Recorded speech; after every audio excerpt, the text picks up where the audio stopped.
Bonjour à tous, je suis très content que vous ayez pu prendre cette pause. Je me souviens de ce qui s'est passé lorsque l'apôtre Paul a prêché longtemps dans un certain endroit. Un homme est tombé de la fenêtre, n'est-ce pas? Il a dû être ressuscité d'entre les morts et comme je n'ai pas ce don,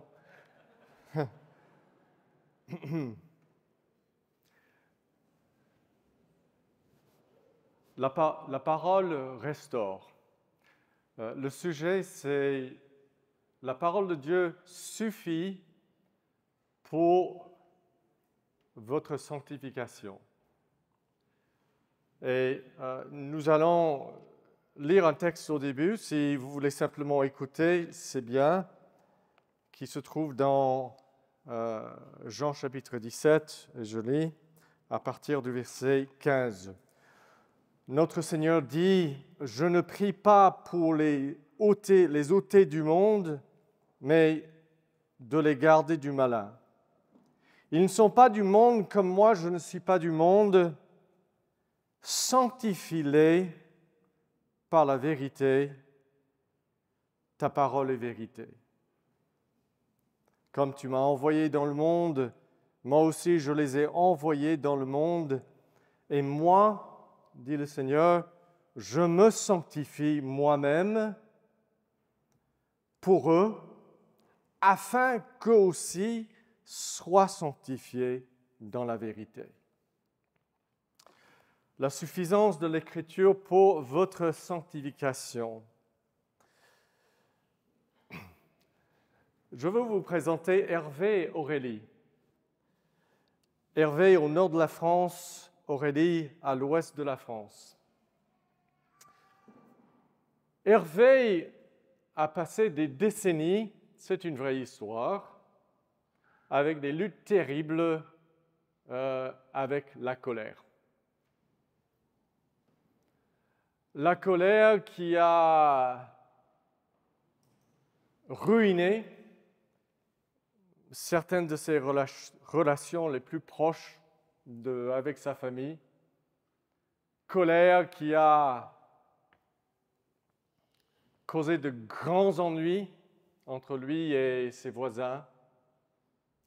Hervé, qui lit sa Bible tous les jours, qui, je crois, est né de nouveau.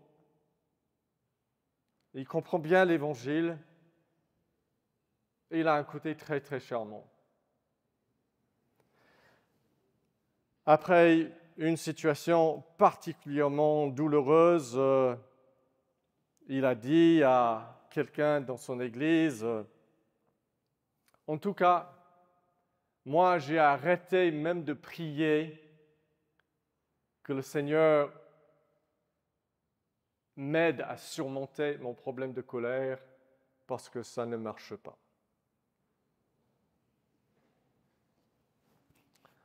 Aurélie. Aurélie, à l'ouest de la France, a un problème assez grave avec des crises d'angoisse, des crises de panique. C'est un problème avec l'anxiété, l'inquiétude, que la Bible appelle un péché. C'est un problème d'un manque de confiance en Dieu. Nous ne condamnons pas ni Hervé ni Aurélie en disant cela, mais Aurélie a eu encore de problèmes graves. Et qu'est-ce qu'elle a fait? Parce que ce problème l'empêche de travailler, de faire plein de choses. Donc, elle s'est rendue chez le psychologue.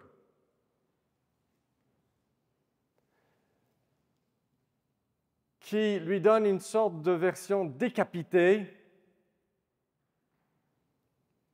d'une instruction riche et efficace que son pasteur lui aurait donnée. Et son problème continue.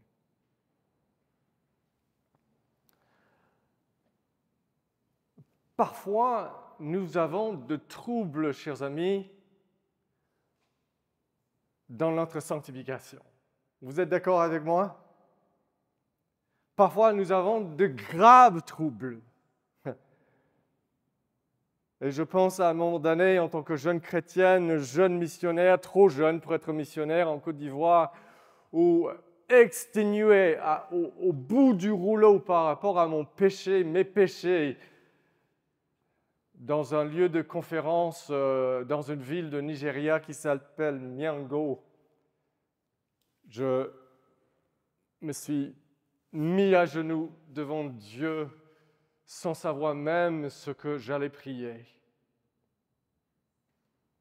Dans toutes les pauses de la conférence, lorsque les autres jouaient au volley, moi j'étais là dans la librairie du lieu chrétien de conférence pour éplucher les livres sur la sanctification pour trouver le secret qui m'avait manqué, sans le trouver. Et à genoux, juste fatigué de moi-même et de mon péché, subitement est venu dans ma tête un passage auquel je n'avais pas lu récemment. Le Seigneur est mon berger, je ne manquerai de rien. Il me fait reposer dans de verts pâturages. Il me mène près des eaux paisibles. Il restaure mon âme, sanctification.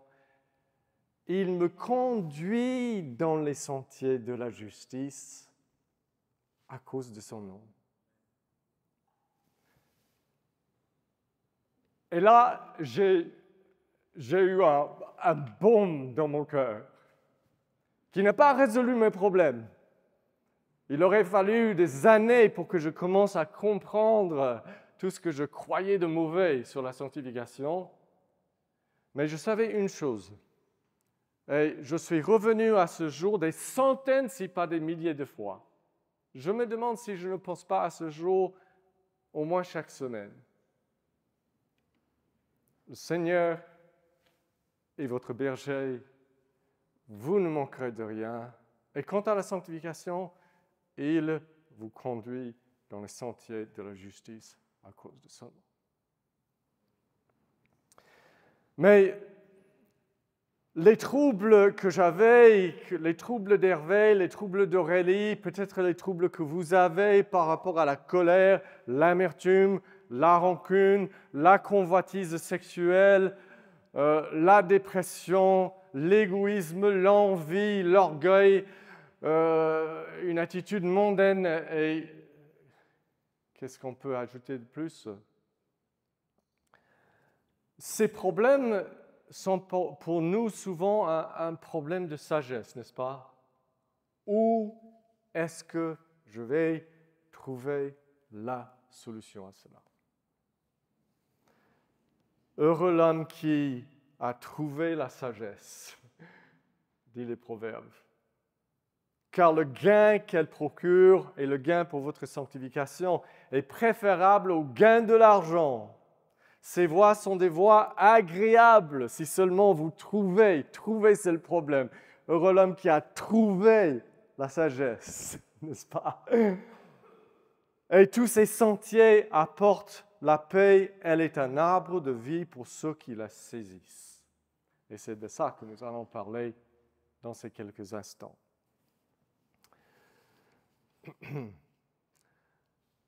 Donc, le premier point, simplement, puisque le sujet est la parole de Dieu, les Écritures suffisent pour la sanctification, c'est qu'est-ce que la sanctification? Simplement dit, la sanctification, c'est la transformation de votre caractère, de qui vous êtes à l'image de Jésus-Christ, n'est-ce pas? Vous le savez très bien.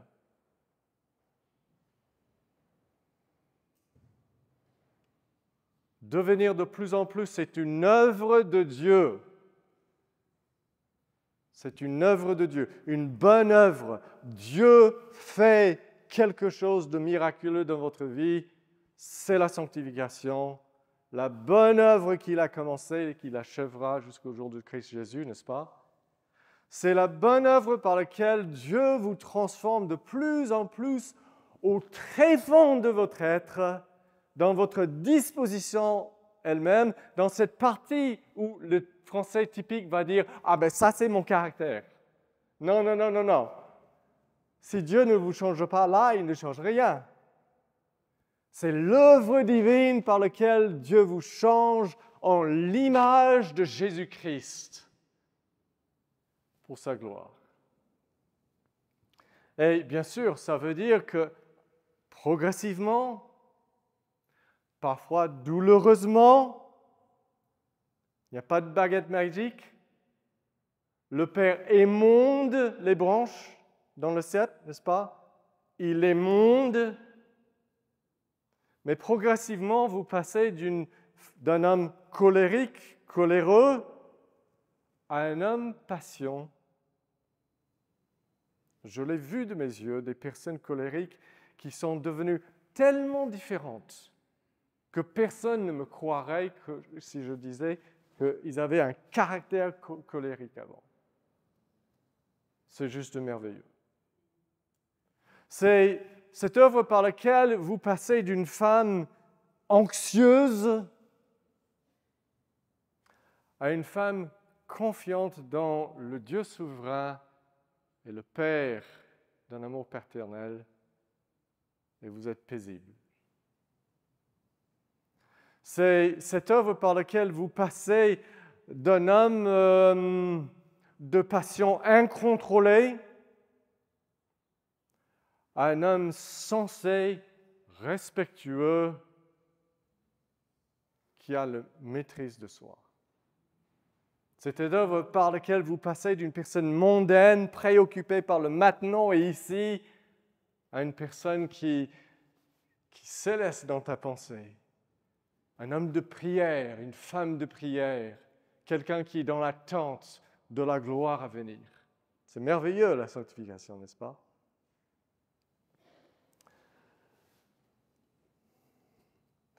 Je dirais juste une chose de plus, et je vais effleurer ça pour revenir à ça à la fin. La sanctification n'est pas simplement un changement intérieur de vos qualités intérieures. Ce n'est pas ce qu'on appelle aujourd'hui le développement personnel. D'accord? Le mot sanctifier veut dire mettre à part pour être dans une relation spéciale avec Dieu. La sanctification est avant tout un change de rapport. Pas un change intérieur de ce que je suis, simplement un change de rapport de comment je suis devant le Dieu vivant et en relation avec mon Sauveur. Lorsqu'on sanctifie les ustensiles pour le temple, on les enlève de la vie profane et ordinaire, de l'utilisation dans une maison, on les amène tout près de Dieu dans le temple. Ils sont utilisés maintenant que dans le temple. Ils sont sanctifiés. Ils ont un rapport différent avec Dieu maintenant, proche. N'est-ce pas? Et quand Dieu vous sanctifie, il vous amène de plus en plus proche relationnellement avec lui, dans la foi, dans une foi profonde, dans une espérance, dans un amour de votre cœur vis-à-vis de Dieu. D'accord? Donc, la raison pour laquelle les qualités intérieures changent, c'est parce que votre rapport avec Dieu change.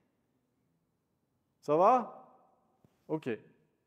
Deuxième point. Où est la source de la sanctification? Où est la source de la sanctification? Où est la puissance et la vertu pour ce changement si riche et merveilleux en vous? La Bible nous dit que même s'il y a des principes, des concepts, des pratiques, des disciplines de sanctification, ces choses ne sont pas la source. La source de la sanctification, comme de la justification, est la personne du Sauveur Jésus-Christ crucifié et ressuscité. Je vous lis deux petits passages. Un verset d'abord dans 1 Corinthiens chapitre 1 et verset 30 qui dit ceci: « Or, c'est par lui, par le Père, que vous êtes en Christ de Jésus, qui de par Dieu a été fait pour nous sagesse, aussi justice, sanctification et rédemption. Jésus-Christ, le Fils de Dieu, crucifié et ressuscité, a été fait pour vous sanctification. Deuxième passage. Écoutez bien ceci. Paul parle aux Colossiens dans le chapitre 1 et 2. Il dit ceci. « J'ai été chargé par Dieu de vous annoncer pleinement la parole de Dieu, la glorieuse richesse de ce mystère parmi les païens, c'est-à-dire Christ en vous, l'espérance de la gloire. C'est lui que nous annonçons quand nous parlons de la sanctification, parce qu'il parle de la sanctification. En avertissant tout homme et en instruisant tout homme en toute sagesse, afin de rendre tout homme parfait en Christ. Sanctification. Quel grand combat je soutiens pour vous, dit Paul, afin que vous soyez enrichis d'une pleine certitude de l'intelligence. Voilà cette sagesse pour la sanctification. Pour connaître le mystère de Dieu, Christ, en qui sont cachés tous les trésors de la sagesse et de la connaissance.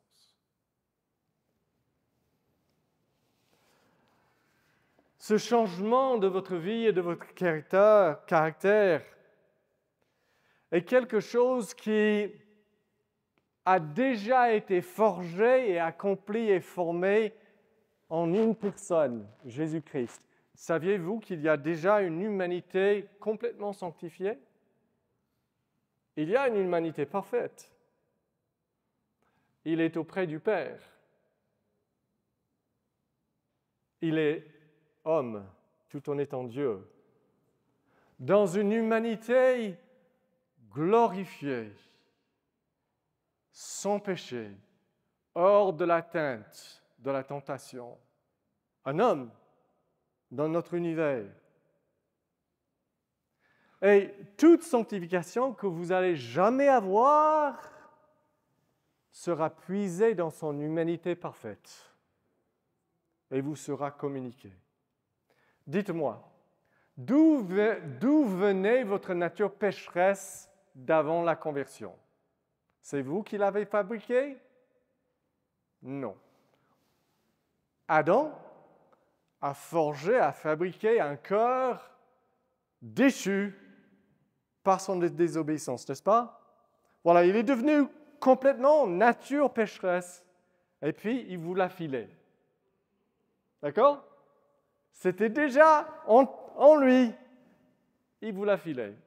La sanctification, la sainteté, c'est comme cela. C'est déjà forgé par un miracle de miracles, la vie de Christ qui dit non à Satan. L'Écriture dit, tu adoreras le Seigneur ton Dieu seul. Une vie de sainteté, une vie de refus du péché. Il obéit jusqu'à la mort. Jusqu'à la mort. Il gagne la victoire de la sanctification sur une croix au prix de son sang. Son humanité est rendue complètement sainte, intacte, au prix du calvaire. Parce qu'il doit aller jusque-là et dire non au péché, oui au Père. Et là, vous avez une humanité complètement parfaite. Le secret, le mystère, Christ en vous, l'espérance de la gloire. Nous pourrions dire, Christ accueilli dans la conversion, c'est le début de toute sainteté.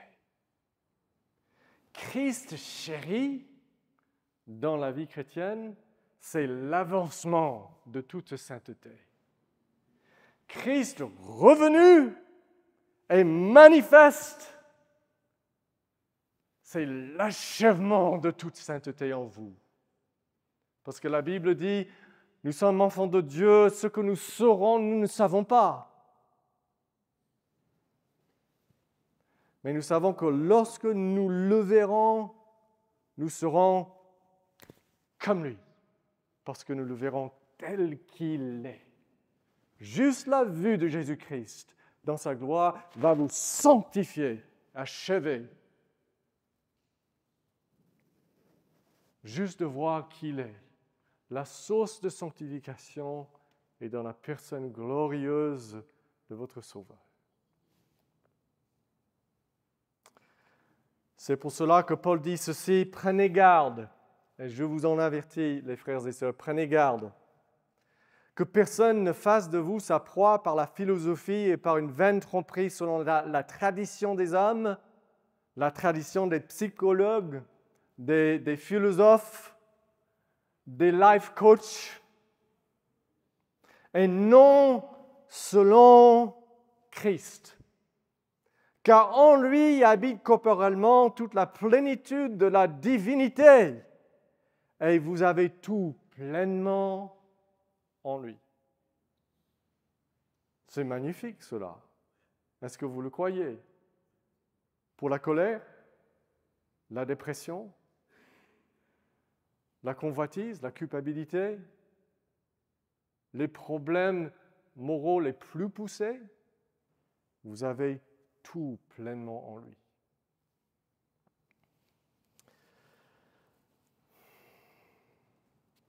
Troisième point, nous avons vu qu'est-ce que la sanctification, où est la source de la sanctification, et maintenant nous arrivons vraiment au vif de l'affaire de ce message. Où est le guide pour vous instruire dans tout ce qu'il faut savoir pour la sanctification? D'accord, le Seigneur Jésus-Christ est la source de la sanctification, mais pasteur, quand tu parles de Jésus lui-même comme la source, c'est mystérieux. Comment prendre ça de lui pour l'importer en moi? N'est-ce pas? Comment est-ce que je m'empare de Jésus-Christ? Comment est-ce que j'approprie? Comment est-ce que je vis cette union avec Jésus-Christ de plus en plus? Et la réponse est les Écritures. Sont votre guide complète et suffisante pour tout ce qu'il faut que vous sachiez pour votre sanctification. Tout aspect de votre croissance chrétienne, tout avancement dans la connaissance de Dieu, dans une vie de prière, dans la mortification de péché, dans le fait de surmonter de plus en plus sans devenir parfait, cette cupidité, cette avidité, cet orgueil, cette envie, cette rancune, et développer les vertus opposées. Changé par Dieu en cette belle image de Jésus-Christ. Les Écritures vous disent tout.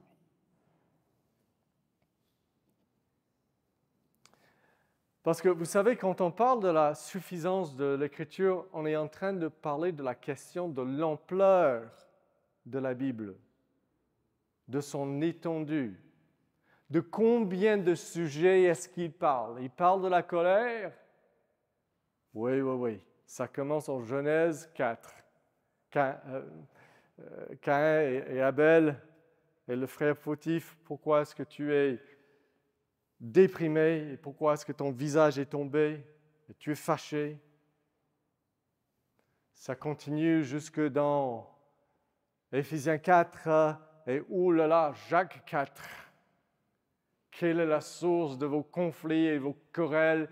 Ce sont les désirs qui sont au fond de vous, qui font la guerre. Et puis il donne la solution. Les Écritures.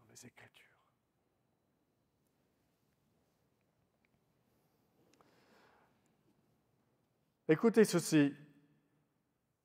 Je vous relis une partie d'un passage que j'ai lu tout à l'heure pour que vous sachiez à quel point nous avons tout. Et je mets l'emphase.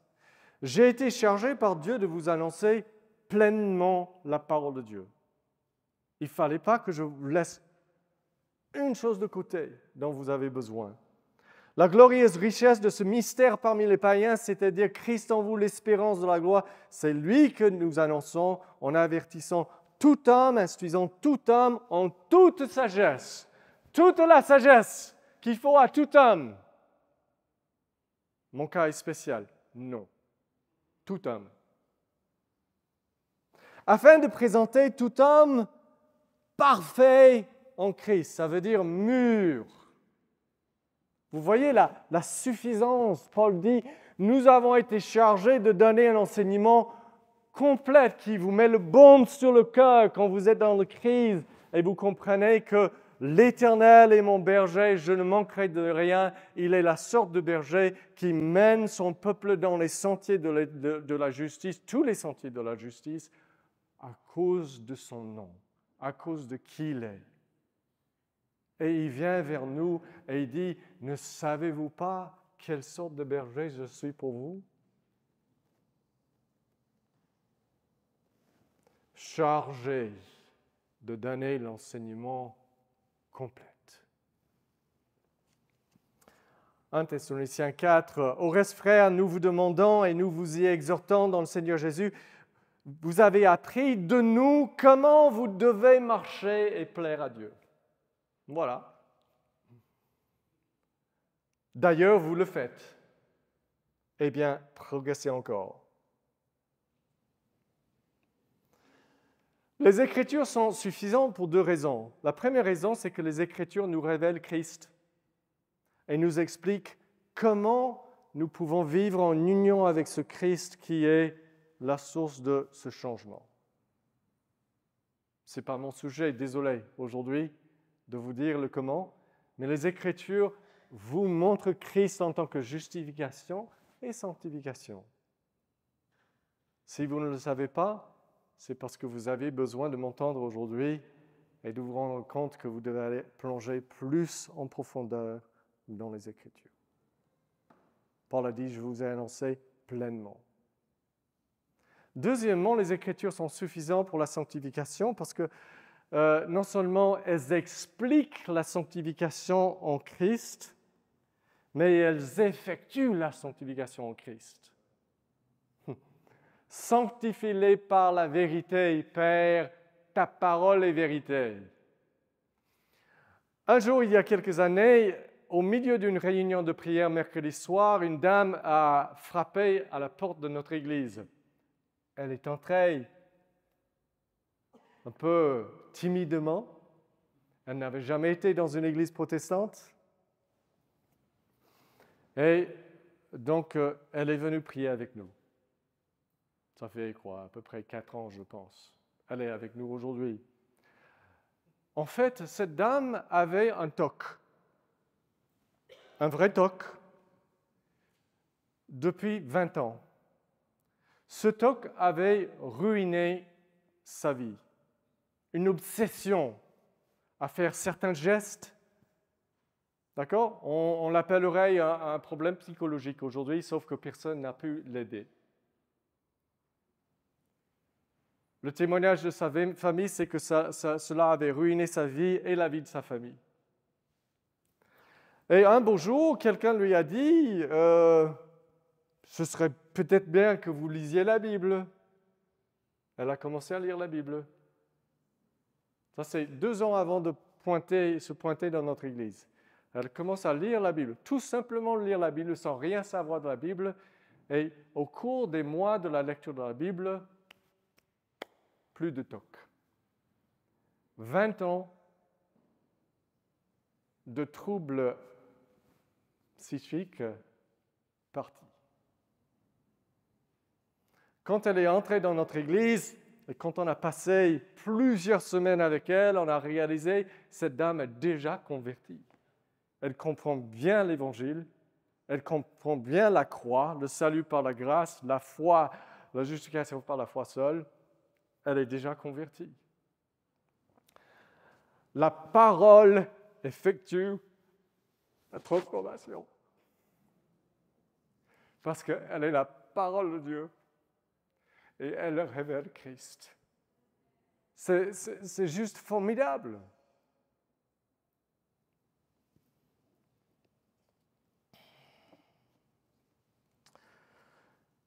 Paul avez des problèmes avec des gens qui voulaient dire non, la parole n'est pas suffisante pour vous guider dans la sanctification, vous avez besoin de plus. Et le plus venait de deux perspectives que nous avons aujourd'hui dans l'Église. Première perspective, j'appelle les psychologues. Et je vous ai lu ce passage, je le relis. Prenez garde que personne ne fasse de vous sa proie. Parce que ces gens vont vous mettre sur une perspective philosophique de ce que c'est que la vie, de ce que c'est que vos problèmes, qui n'est pas vrai. Que personne ne fasse de vous sa proie par la philosophie, par une vaine tromperie, par la tradition des hommes, selon les principes élémentaires du monde et non selon Christ. Je parle de la psychologie mondaine qui refuse l'optique biblique, d'accord? Il y a des psychologues chrétiens qui approchent cela d'une autre manière. Alors, le deuxième groupe, la deuxième perspective, j'appelle les visionnaires. Paul dit ceci, que personne, sous prétexte d'humilité d'un culte des anges, ne conteste à son gré le prix de la course, ne vous conteste à son gré le prix de la course. Il vous dit, vous êtes disqualifié, vous n'avez pas ce qu'il faut parce que c'est nous qui l'avons. Un tel homme s'abandonne à des visions. Paul dit, c'est un problème, les visions. Parce qu'en Christ, nous avons tout. Enflé d'un vain orgueil par ses pensées charnelles, au lieu de s'attacher au chef, Christ, par qui tout le corps grandit d'une croissance qui vient de Dieu. Vous voyez le problème? Les psychologues et les visionnaires vous disent, la Bible c'est bien pour la sanctification, mais vous avez besoin de nos nouvelles révélations ou de nos nouvelles connaissances. Mais en réalité, les amis, ayant été dans le ministère pastoral depuis plus de 40 ans, je peux quand même vous témoigner que la parole est suffisante. Pas suffisante pour vous dire comment baisser votre cholestérol. Vous comprenez? Je ne parle pas de ça. Je parle du péché. Je parle de problèmes moraux. Je parle de la sanctification. Mais je vous dirais, et je vais vite aller vers la fin et essayer d'appliquer tout cela. Je veux vous convaincre de deux choses. D'abord, si une révélation ne vient pas des apôtres, la bande apostolique, vous n'en avez pas besoin pour votre sanctification. J'inclus l'Ancien Testament parce que les apôtres citaient énormément l'Ancien Testament et disaient l'Ancien Testament, vous en avez besoin, d'accord? Je vous dis pourquoi je dis ça. Écoutez ceci. Jean dit ceci dans sa première épître. Pour vous, ce que vous avez entendu dès le commencement, pas quelque chose de nouveau. Vous savez que les gens, dans le premier siècle, ils avaient des problèmes d'anxiété, de cupidité, d'avidité, de colère aussi. Alors, s'il va y avoir une solution pour cela, il faut qu'elle soit vieille, la solution. N'est-ce pas? Vous êtes d'accord avec moi? C'est-à-dire, il faut qu'elle soit ici, dans ce qui est écrit. Pas les prophéties orales. Les prophéties orales, je ne sais pas ce que ces gens ont dit, qui a été dit, mais pas écrit. Ce que Dieu veut, l'essentiel, dont vous devez vous rappeler, et garder d'une manière permanente, et ça c'est l'Écriture. Vous savez qu'il y a des gens qui disent... Bon, je finis ce point. Donc je dis que si ça ne vient pas des apôtres, vous n'en avez pas besoin. Ce que vous avez, je finis la lecture, ce que vous avez entendu dès le commencement doit demeurer en vous. Si ce que vous avez entendu dès le commencement demeure en vous, vous demeurerez aussi dans le Père et dans le Fils. Vous allez expérimenter cette union avec le Père et le Fils qui sanctifie. Si vous demeurez dans ce qui a été enseigné dès le commencement, et ça c'est ici. Ce n'est pas en dehors de ça. ce qui a été dit dès le commencement. Ça, c'est la première chose. La révélation doit venir de l'enseignement apostolique et des Écritures. Deuxièmement, si ce n'est pas couché ici dans la Bible en noir et blanc, si ça ne fait pas partie des Écritures écrites, des révélations écrites, vous n'en avez pas besoin. Élisée, le prophète dans l'Ancien Testament, Élie, ils ont donné des prophéties que nous n'avons pas dans l'Écriture. Pourquoi? Parce que vous n'en avez pas besoin. Tout ce qui est essentiel a été écrit et gardé. Vous savez qu'il y a des églises qui, eux, ils pensent que ce qui est le plus important, c'est ce qui est frais. La dernière prophétie, la dernière révélation, n'est-ce pas? C'est ça qui prime. En fait, l'optique biblique est juste le contraire. Tout ce qui n'est pas écrit n'est pas essentiel, on n'a même pas besoin de garder ça. Même pas besoin de le garder. Ce qui est écrit est suffisant. Tellement suffisant que peu avant de mourir, Paul peut dire aux anciens de l'église de l'Éphèse ceci: « Et maintenant, je vous confie à Dieu et à la parole de sa grâce qui a la puissance d'édifier et de donner l'héritage parmi ceux qui sont sanctifiés. » La parole a cette puissance. Maintenant, pourquoi faut-il s'en tenir à l'Écriture seule comme guide pour la sanctification? Et ça, c'est mon quatrième point. C'est parce que ces autres voix qui vous parlent, et ils vous parlent beaucoup, n'est-ce pas? Vous avez besoin d'un life coach, vous avez besoin des connaissances psychologiques, vous avez besoin d'une nouvelle révélation. Le problème de la psychologie moderne, par exemple, c'est qu'ils vont nous dévier quant à la vraie cause de votre colère, votre anxiété, votre convoitise. Ils vont vous dire quelque chose de faux sur la cause et donc quelque chose de faux sur la solution. Grosso modo, la psychologie moderne nous dit que nos anxiétés, nos dépressions, nos colères viennent de deux sources: nos gènes ou nos circonstances du passé. J'avais un papa qui était trop exigeant, trop dur, c'est pour ça que je vis avec cette rancune.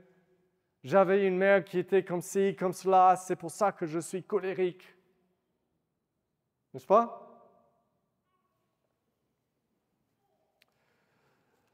Et la Bible parle d'une autre manière.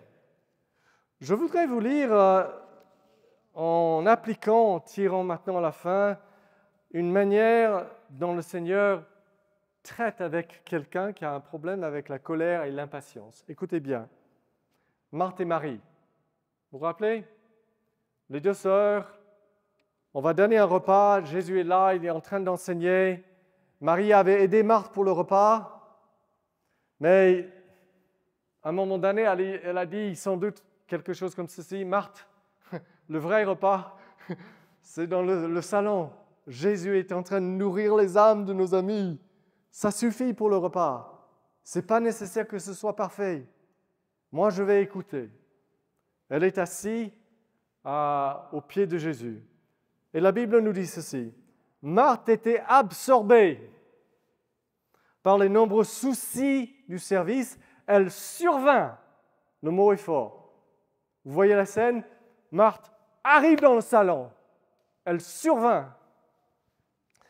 Et elle va accuser Jésus-Christ et commander Jésus-Christ. Elle a dit: Seigneur, tu ne te mets pas en peine de ce que ma sœur me laisse seule pour servir. Accusation. Deuxièmement, dis-lui de m'aider. Voilà, très bien. Petit problème d'impatience.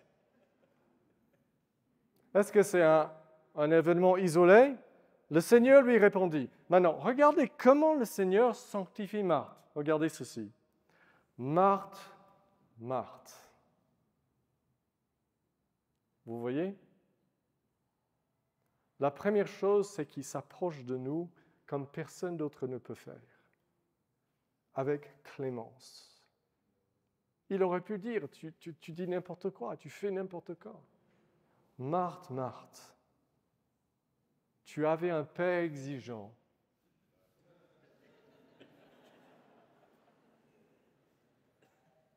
Probablement. Mais il n'en est pas besoin d'y aller.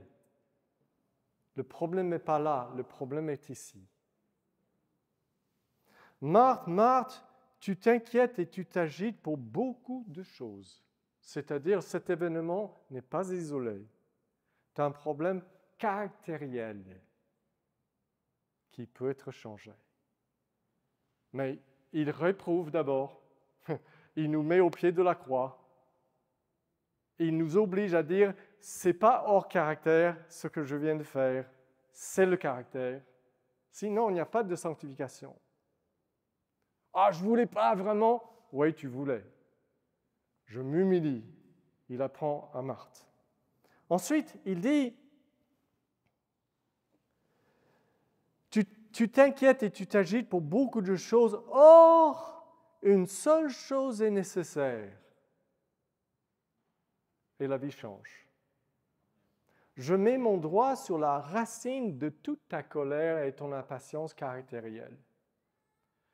Tu insistes à croire dans ton cœur un mensonge. Tu veux croire ce mensonge. Tu penses que beaucoup de choses sont nécessaires. Et il faut que le repas soit comme ça. Il faut que ceci soit de cette manière. Et Jésus dit, c'est un gros mensonge. Une seule chose est vraiment nécessaire. On peut laisser tomber le reste. Et Marie a choisi la bonne part, qui ne lui sera pas ôtée.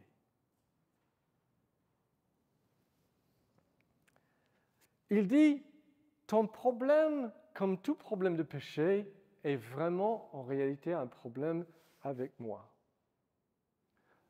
Ta colère, ta convoitise, ta dépression, ton anxiété est d'abord un problème dans ton vis-à-vis de Dieu, la manière dont tu te rapportes au Dieu vivant. Il dit, Marie a choisi la bonne part, elle a compris qu'elle doit se rapporter avec moi comme si je suis la seule nécessité absolue. Elle est dans une relation comme ça avec moi et ça a résolu plein de problèmes dans sa vie. Pour toi, ce sera la même.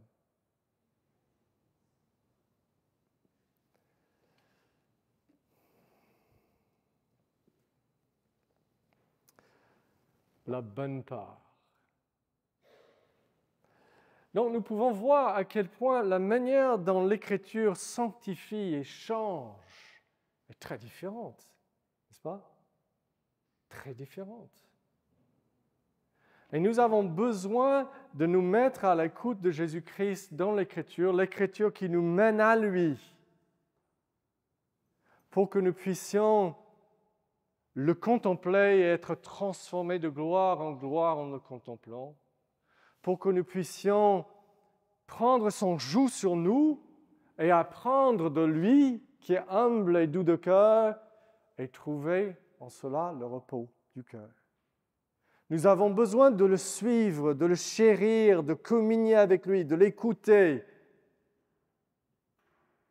Et c'est l'Écriture qui nous amène à faire tout cela d'une manière complètement suffisante. Est-ce que je finis avec quelques questions? Est-ce que vous avez besoin d'être gardé de l'erreur? Des erreurs par rapport à la vie chrétienne, par exemple. Eh bien, la Bible, Jésus dit, vous, aux pharisiens, vous êtes dans l'erreur parce que vous ne comprenez ni les Écritures, ni la puissance de Dieu. C'est les Écritures qui corrigent.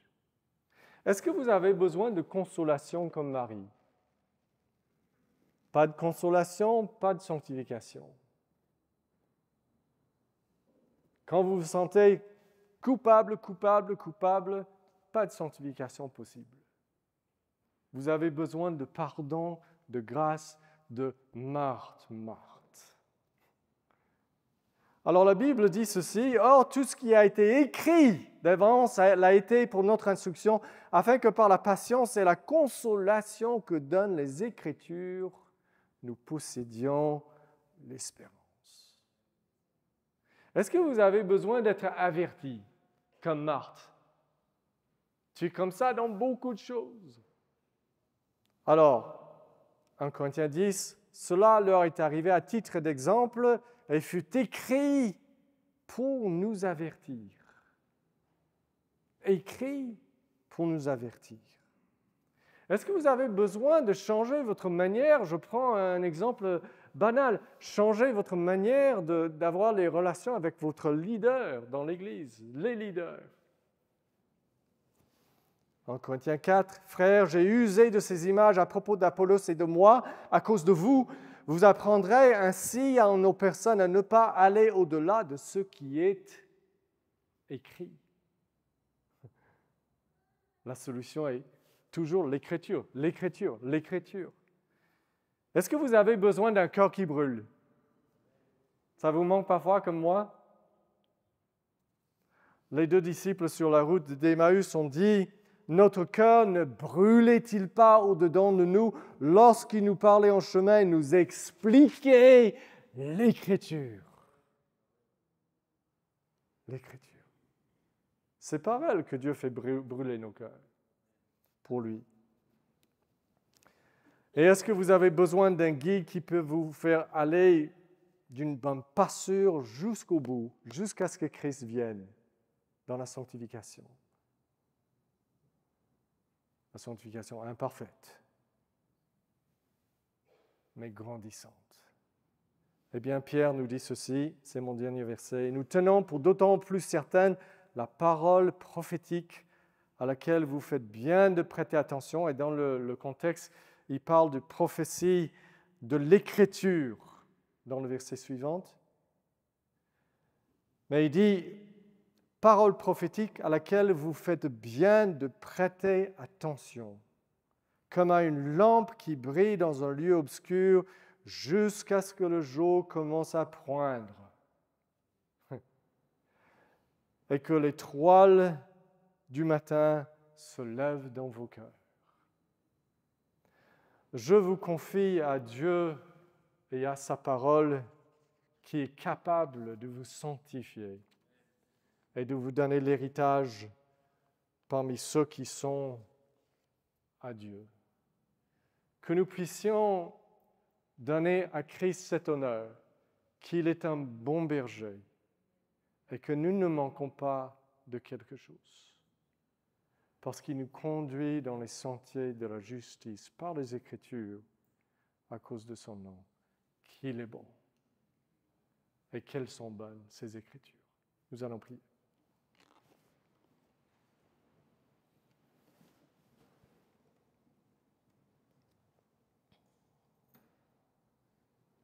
Seigneur, dans nos troubles de sanctification qui nous